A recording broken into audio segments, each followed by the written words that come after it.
Jari-jari dari setiap orbit pada atom hidrogen dapat ditentukan dengan persamaan berikut. Persamaan ini diperoleh dari mempertimbangkan gaya sentrifugal yang bekerja saat elektron bergerak dalam orbit yang melingkar. Elektron tersebut dapat digambarkan seperti ini.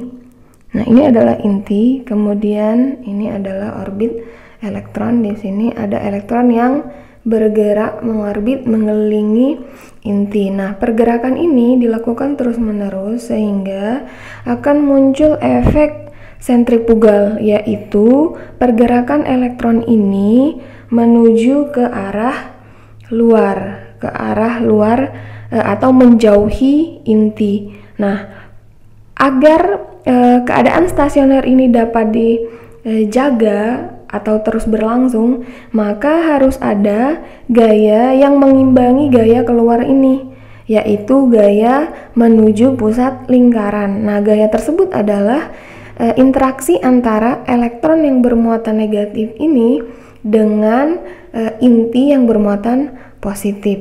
Nah, oleh karena itu, keadaan stasioner ini dapat terjaga atau dapat dijaga apabila gaya sentrifugal itu sama dengan gaya tarik-menarik inti dengan elektron tersebut. Nah, di sini gaya inilah yang sebagai dasar munculnya persamaan tersebut. Dalam hal ini, dari hasil perhitungan dengan N sama dengan 1, jari-jari orbitnya adalah 52,93 pikometer.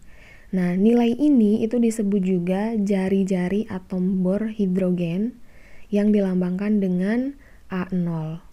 Nah, dalam hal ini, setiap orbit dalam atom hidrogen itu dapat dihitung jari-jarinya.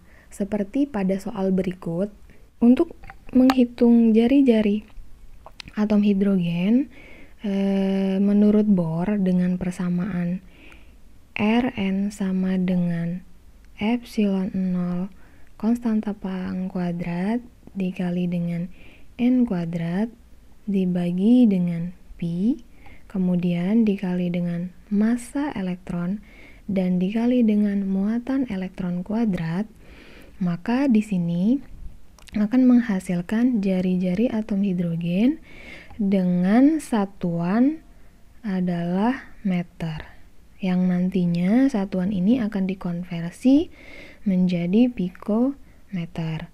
Oleh karena itu, variabel-variabel ini pada akhirnya nanti akan menghasilkan satuan akhir yaitu meter. Nah, oleh karena itu, langkah awal yang perlu kita lakukan adalah mengkonversi semua satuan dari variabel ini sehingga nanti diperoleh satuan akhirnya adalah meter. Kita mulai dari epsilon 0 dengan satuan farad per meter.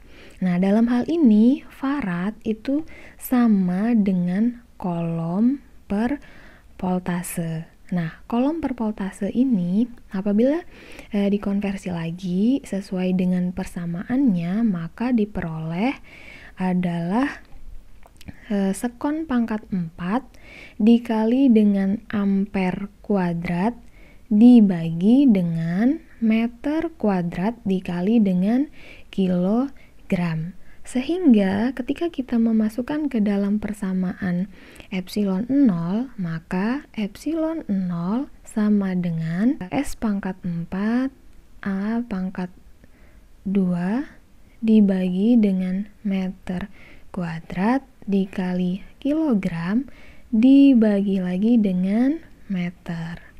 Ya, maka diperoleh persamaan epsilon itu adalah S pangkat 4 A kuadrat per M pangkat 3 dikali kilogram. Jadi inilah persamaan yang akan kita masukkan nanti ketika menghitung jari-jari orbit dari atom hidrogen untuk orbit kedua dan ketiga nanti. Jadi menggunakan satuan epsilon 0 yang setelah kita temukan ini.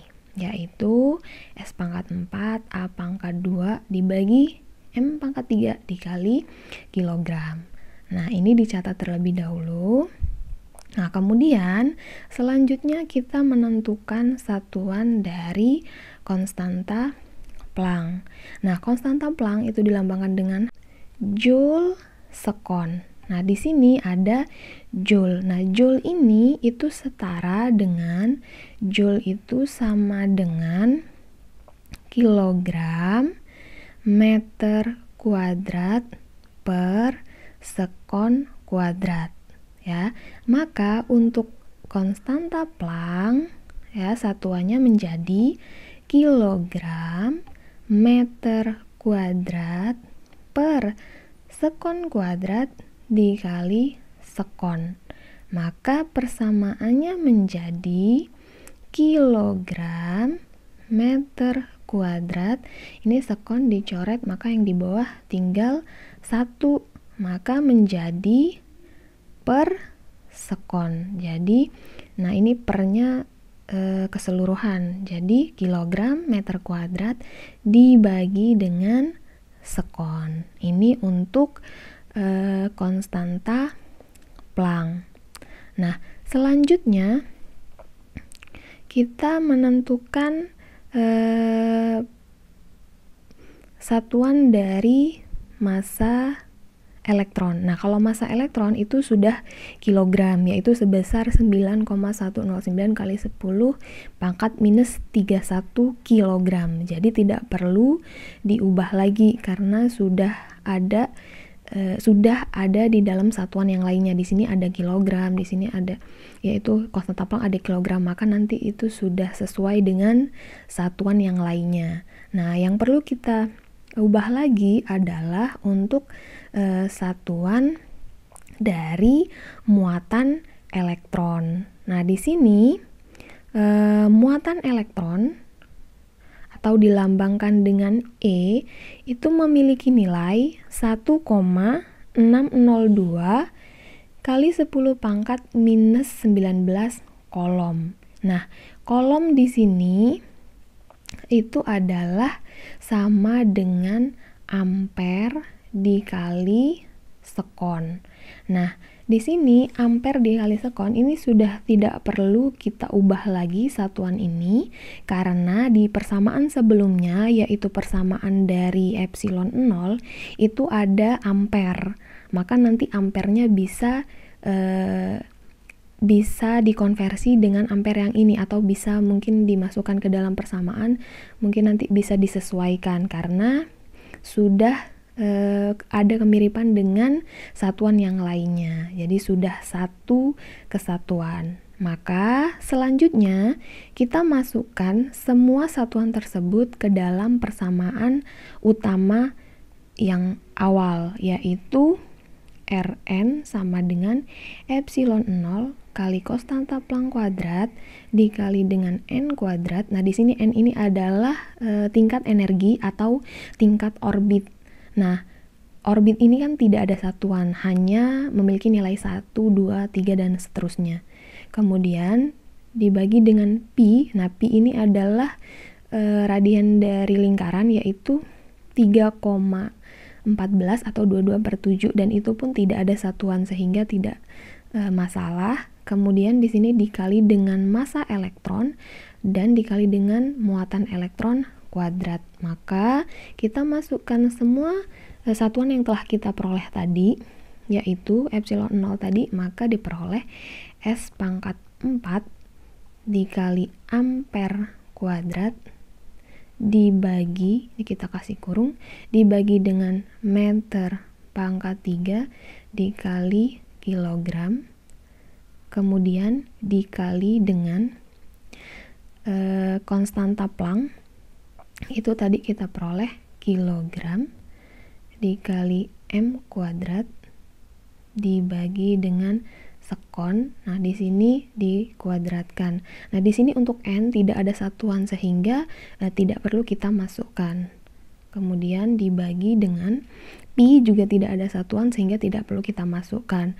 Langsung kita masukkan ke massa elektron. Massa elektron itu satuannya adalah kilogram.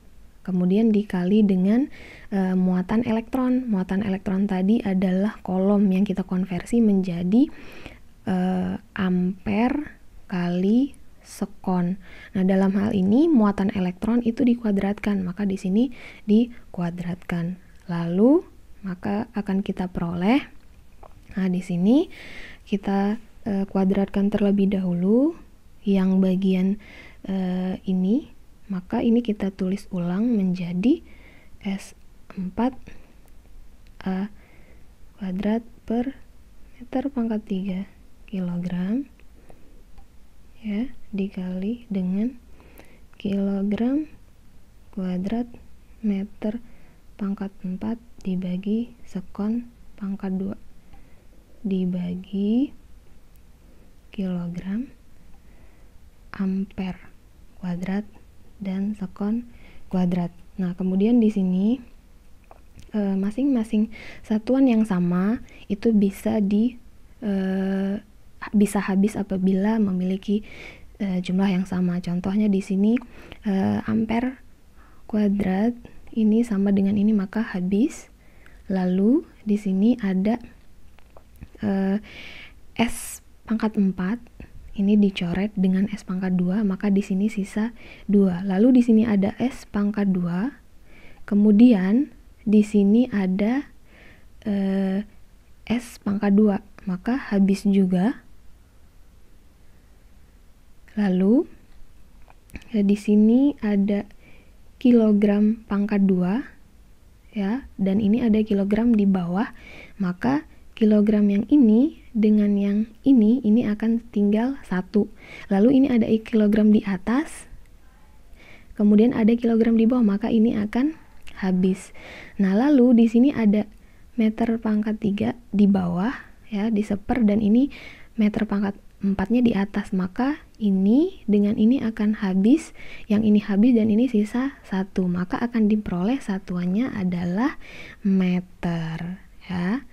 Seperti itu. Nah, kemudian meter ini akan selanjutnya dikonversi menjadi pikometer. Maka dari hasil perhitungan diperoleh untuk jari-jari pada orbit kedua itu sama dengan 21,1854 dikali 10 pangkat minus 8 meter. Nah, hasil ini dikonversi menjadi pikometer, maka menjadi 211,854 kali 10 pangkat minus 12 meter.